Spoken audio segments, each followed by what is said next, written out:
channel. Today we're going to be working on a new art project, and I'm filming this right now after I've kind of like already tried it out a little bit of what I'm going to do, just so to make sure that it's not going to be a total fail. And I'm about to finish my first one, I think. So basically I wanted to make sacred lotus flowers. If you don't know what that is, I'll be putting a photo up here so you can see. They are really pretty.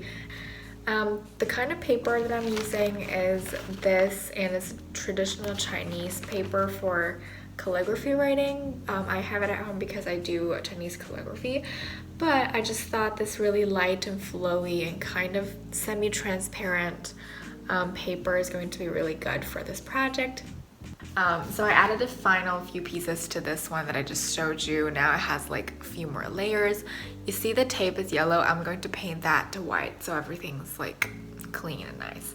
But I also took my good quality watercolor paper and drew this. This is going to be the setup or base of this project, and as you can see, these patterns are supposed to represent water, and I'm going to use X-Acto knife to cut it out.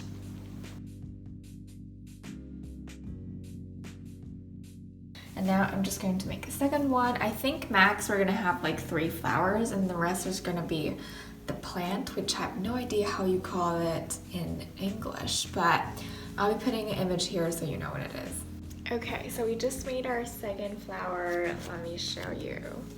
So this is the second one, and here's the first one. They turn out so much better than I expected. Also, it looks better on the side profile, so I think that's how I'm going to be taking photos.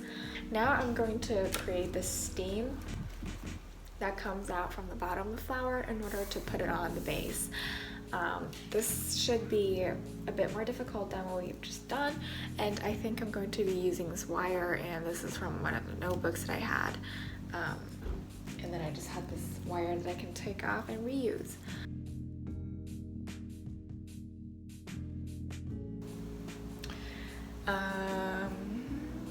I'm just gonna look for how high I want them to be. Like this big, but I wanted to, this long, but I wanted to like fold it a few times so it's a lot stronger. And then there's actually 2 legs on the bottom. So I'm just gonna bend it these ways so there's something that you can attach it to, because if it's like straight down, it gets wobbly. Honestly, I gotta say it looks pretty darn good. Let me show you it right now. Okay, so this is what it looks like. I basically made all 3 of the flowers, and I used wires on all of them and attached it to my base. And with the lighting, it kind of creates these silhouettes because of the thin paper, which I think looks really great. What's up, everybody? Today is the second day of working on this project, and I look very crusty. That's okay. My pimples are like coming out all over again, so that's okay. Today we're keep on going, and today we're making those, and I still haven't Googled what it's called in English, but it's fine. It's fine.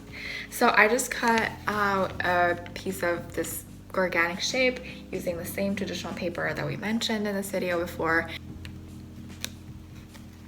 Yeah, so you just pinch it together and then tape it with the tape so it creates this shape that is not flat. Obviously you don't want it to be flat. Okay, so I've just made 3 of these and attached it with wire once again, and I wanted the flowers to pop out more than the leaves in this case, so I made them a lot smaller, but I think in real life these ones are supposed to be a lot bigger than the flowers. This is the accomplishment of the day. I just made this boat piece by piece. I filmed a little bit of the time lapse, but basically I cut the pieces of paper piece by piece, as I just said, and I used masking tape to basically wrap the whole thing together so it doesn't fall apart. And the next step will, oh yeah, I'm also going to be making a character that sits on the boat, but after that I'm just going to used my white acrylic white paint, my best friend, to color up all of the yellow parts in this whole project.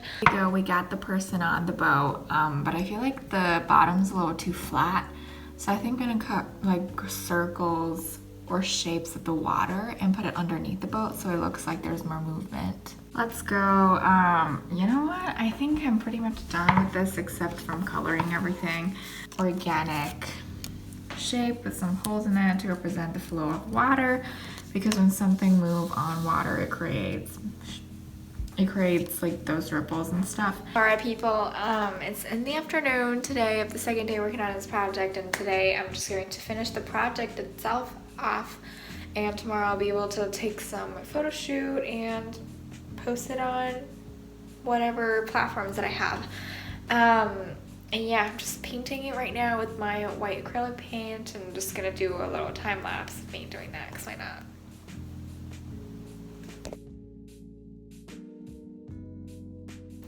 Okay, I think it's because of the lighting, because now I look a bit less crusty.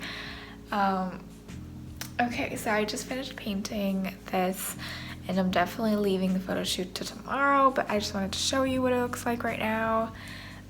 We painted this little boat inside to white, and that looks definitely 10 times better. And let me leave it in the middle here.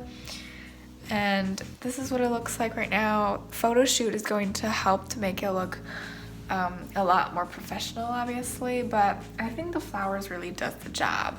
Okay, today is the third day of working on this, where I'm going to be taking a photo shoot, and apparently it's very hard to find a camera angle because I'm going to make a stop motion and the camera has to stay in the same place all the time.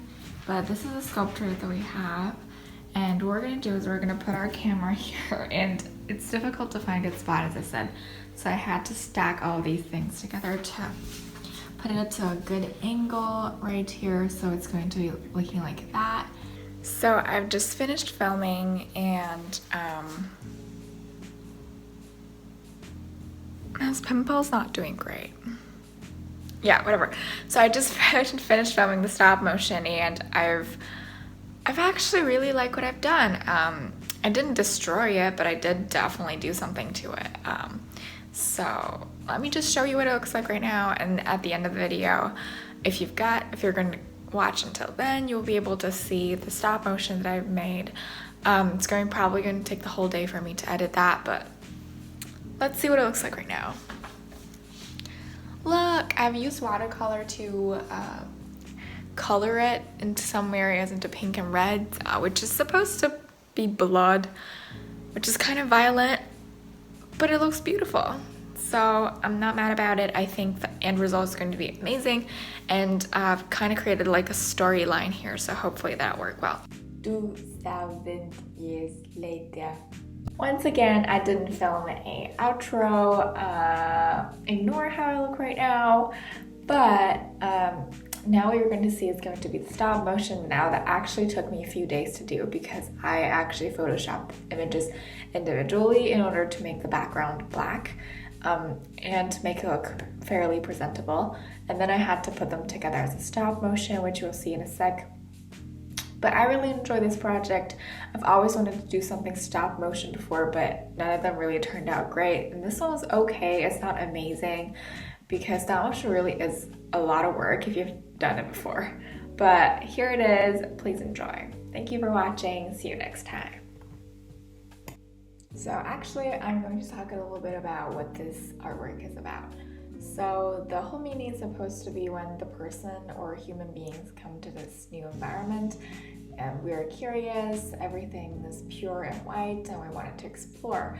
But when we reach to the top, the other version or evil version of ourselves appears, and it gets rid of the original version of ourselves and covers everything in blood and evilness and pollution, which is what the redness is supposed to represent here. But then he, or whatever the human species, which represented by the black figure, comes down and leaves it like nothing happened before, just like what we did to our environment and to Mother Earth. this is kind of what the concept was, and hopefully you liked the storyline and the way that I presented it. I was actually pretty proud of this stop motion because it really was a lot of work. Anyways, thank you for watching. See you next time.